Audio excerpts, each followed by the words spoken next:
Good evening, everybody, and once again, welcome back to the channel.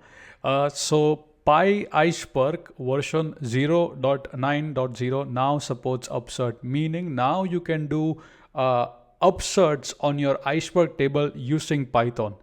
This is really an amazing because now you can leverage tools or compute engine other than Spark, such as Ray. So in this simple video, let's see how we can how we can install the PyIceberg 0.9.0 and use the Upsert functionality. So let's get started. So step one, we need to install the PyIceberg 0.9.0 because that's the version that supports. Again, here you can see merge into /upsert. This was the ticket, right? And there is also a ticket for documentation as well. But again, let's see how we can use it. So you can say pip install -e git plus https github.com/apache/iceberg-python.git at main #egg is equal to PyIceberg. So this should install the latest PyIceberg on your machine. So if I just do pip install that on my terminal quickly, and now I can say pip3 show PyIceberg, and you can see I have the version 0.9.0. Now let's see how you can do a simple upsert, right? So I have a very simple script over here as you can see. So again, very simple, right? My warehouse is locally, of course, but again, you can have this on S3 as well.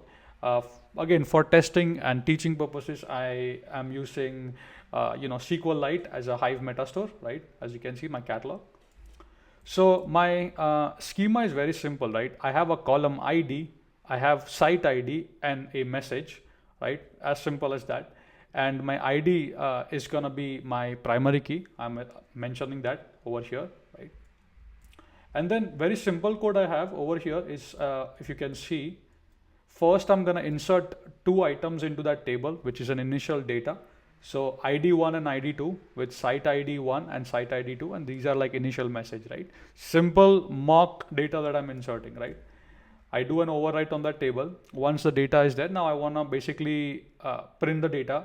So I use the function table.scan.toArrow.toPandas. So this will just print the data frame on the console. Now here is the upsert part that I wanna show you, right? So just like regularly, you will have your data frame over here, right? And then you will define the join column, right? Just like in merge into, right? You will say merge into the target table, and then you will provide on the condition, right? So here we specify the join column is gonna be ID, right? And then simply I call table.upsert. I pass in the data frame object and the join column. That's it. Now let's try this out. Python 3 test3.py, and let's run this. Here you can see my initial data. I have site 1 and site 2, right? Then I updated the item. So as you can see, site number 2 was updated and a new site 3 was added. So amazing, right? So now you can leverage upsert functionality into PyIceberg. So I just wanted to make the video, and also I wrote a blog on this in case if you have not checked it out. So on the bottom section, again, I have given the code snippet. So if you click here, it will take you to the GitHub and a sample code that I just executed. So feel free to try it out. So yeah, that's about it. I hope you have enjoyed the video, and I will be seeing you in the upcoming next video.